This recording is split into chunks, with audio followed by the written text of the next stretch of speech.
Okay, here we are today at the Loomis house with Susan Rudnicki, Backwards Beekeeper.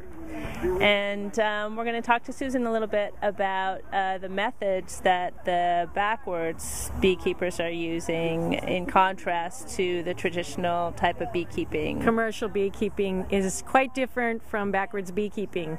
We call ourselves backwards because we think we're the new forwards.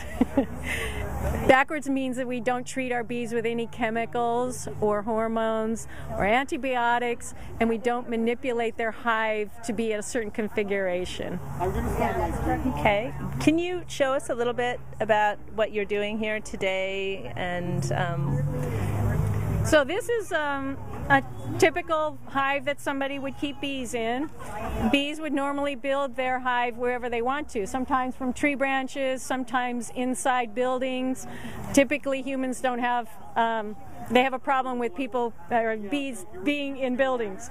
So we will go out and rescue those bees and put them in a human-made hive that looks like this, with a top, and inside are 10 little frames that we want to encourage the bees to build their honeycomb on. And it looks like this. And you can see why you'd call it a frame, because it looks like a picture frame. In backwards beekeeping, we let the bees build the comb where they want it and to the size they want it, which is quite different than commercial beekeeping, which kind of tells the bees with an artificially imprinted sheet in here where and how to build their hive and their comb. So inside of each one of these boxes is 10 of these frames. It has an inner cover and then a top big outer cover that goes on top of this. So an initial hive that we start is just the first story, or the hive box here. The bees go in this little slot at the bottom, and so this is their entrance. All activity happens right down here. All the foragers coming in with pollen and nectar go in and out this way, and this entrance is guarded by special bees called guard bees, and they keep out any interlopers or bees that don't belong. Bees that don't belong to this family are not allowed in. Wasps are not allowed in, skunks are not allowed in, and mice are not allowed in, and various other guys who want to sometimes come in. Now, is there a way to keep the queen from entering the other levels of the hive? When the bees fill this space, each one of the frames is filled with comb, then they'll need more space to move into a second story. We want to accommodate them by putting a second box on top, and that's called a second hive body. And we let the queen go wherever she wants. If she wants to build, have comb built and lay eggs in a second story, we let her. And that's a big difference between commercial beekeepers and backwards beekeepers, because we have what's called, well, we practice what's called unlimited brood. So she can lay her eggs and raise babies in as many boxes as she wants.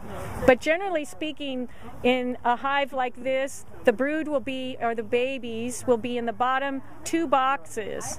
And the rule of thumb in backwards beekeeping is that you let the bees have 3 full boxes as their pantry and their kitchen and their nursery, and we don't touch that.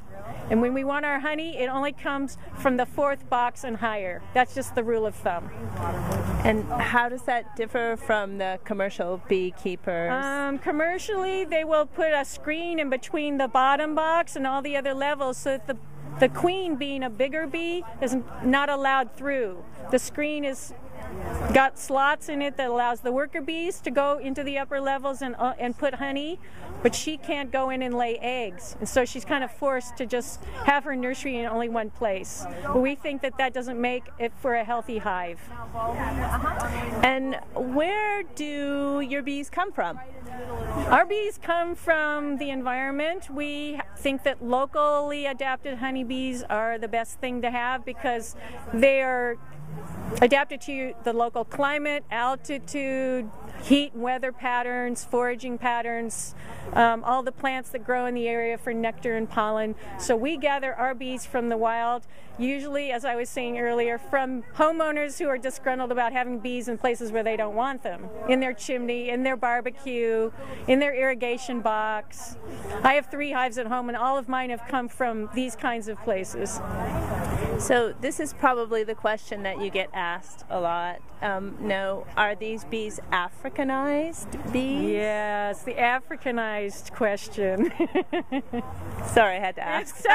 It's such a complicated, long-winded answer, because originally there was this guy in Brazil who thought that he would raise stronger bees, more resistant to disease and stuff like that. So he got some bees from Africa, and unfortunately in his Brazilian research station the bees got out and they started migrating north.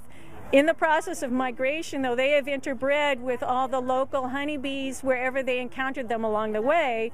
And because of that mixed breeding, the more docile commercial honeybees have interbred with those Brazilian bees. And the general result is that all bees are a little bit Africanized if they're feral bees, and that's just not really anything to worry about, because you can't tell if a bee is Africanized by looking at it, by its color, or by its behavior. Only DNA analysis will tell you if they have some African blood in them. In general, we think that that's been a positive thing, because feral bees are stronger bees, more resistant to pests and diseases, and that's what we want to keep in our hives. We don't have to manipulate them or give them drugs and chemicals to get over things that are problems.